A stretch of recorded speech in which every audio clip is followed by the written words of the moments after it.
Fala pessoal, estamos aqui no SEI novamente, eu sou Thiago Feitosa, professor de Geografia, e hoje a gente vem falar aqui de um detalhezinho que é bem legal em provas, a gente tem percebido muito isso nas provas militares e também nos vestibulares, que é a organização territorial dos Estados Unidos, né? Você não precisa ir para a prova, obviamente, decorando dados de população, de relevo, né, de área territorial, mas é importante você ter algumas noções a respeito do espaço americano e, obviamente, né, alguns caracteres econômicos que vão estar associados a isso. Primeiramente, pessoal, você tem que lembrar que os Estados Unidos eles são extremamente organizados e eles se dividem em cinturões, que você vai ouvir falar aí no seu livro de geografia, como belts, né? Você tem belts agrícolas, você tem belts industriais, que são cinturões mesmo, né? Faixas extensas de terra, onde eu tenho um determinado tipo de padrão na minha atividade econômica. E primeiro, né, pessoal, a gente vai entender os belts industriais, onde aqui no Nordeste você tem o chamado Manufacturing Belt, que o nome fala o cinturão das manufaturas, né? Onde originalmente você teve a ocupação industrial dos Estados Unidos. Ali a presença dos montes Apalaches com reservas de ferro, reservas de carvão, que propiciaram nessa região uma importante indústria siderúrgica, metalúrgica, mecânica, aqueles setores da segunda revolução industrial. E ali, né, pessoal, formaram-se em torno dos grandes lagos as principais cidades americanas: Nova York, Boston, Washington, que é a capital, Chicago, Pittsburgh, né, Detroit, Baltimore, Filadélfia, ou seja, grandes centros urbanos, industriais e populacionais. Chegou uma certa época que 80% da população americana vivia nessa faixa territorial, que é chamada em alguns livros também de Rust Belt. Rust em inglês significa enferrujado, ou seja, dando uma ideia de algo ultrapassado, algo de um momento, né, mais antigo. E é por isso que você vai ter uma descentralização a partir do Manufacturing Belt. Meados do século XX, você começa a ter uma ocupação do sul dos Estados Unidos, no chamado Sun Belt, né? E você vai ter destaque para a Flórida, que fica aqui no sudeste, que é uma região onde eu tenho indústria aeroespacial, né? Cidades importantes como Miami, Orlando, o Cabo Canaveral com lançamento de aeronaves. O Texas, né, gente, destaque aí para Houston, para Dallas, com uma indústria mecânica muito importante, também aeroespacial, química fina, vários segmentos mais modernos. Mas, sem dúvida, o maior destaque dessa descentralização americana é o Vale do Silício, onde eu tenho a maior aglomeração de tecnopolos no mundo. O que é um tecnopolo? É quando eu tenho universidades e empresas reunindo forças, trocando tecnologia, investimento, fornecendo mão de obra qualificada para essas empresas.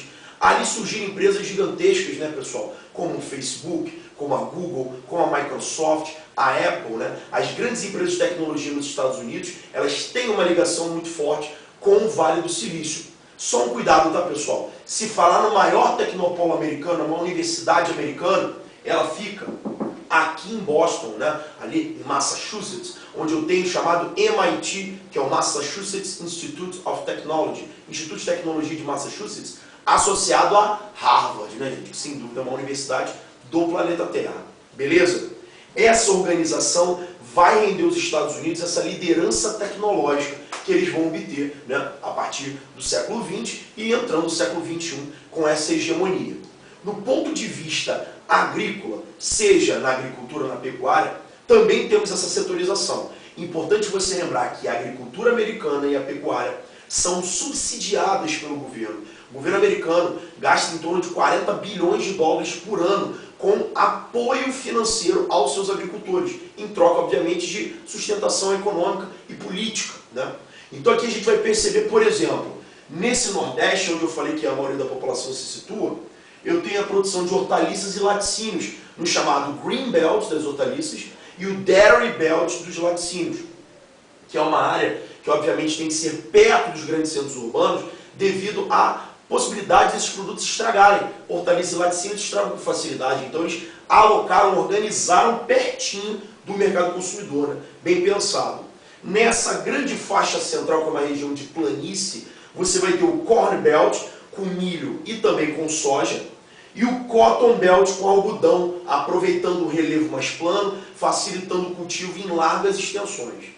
A gente tem uma setorização do trigo também no norte e no sul. No norte, como é mais friozinho, E o trigo gosta de uma temperatura entre 8 e 12 graus, você vai plantar na primavera, que é uma época onde a temperatura fica mais ou menos nessa média. O trigo vai se dar muito bem aqui. O inverno, a neve vai cobrir a região e eles transferem a produção para o sul, que também vai ter a mesma temperatura na época de inverno. Então você percebe uma setorização fantástica, né, gente? Uma organização muito específica do espaço. Na costa oeste, perto ali do Vale do Silício, você vai ter o Dry Belt, né, que é um cinturão seco, onde eles vão ter uma irrigação, né, mais específica, produção de frutas, né, fruticultura, vinicultura, né, produção de uvas, vinhos muito especiais, né, o vinho californiano aí tratado como um dos melhores do mundo.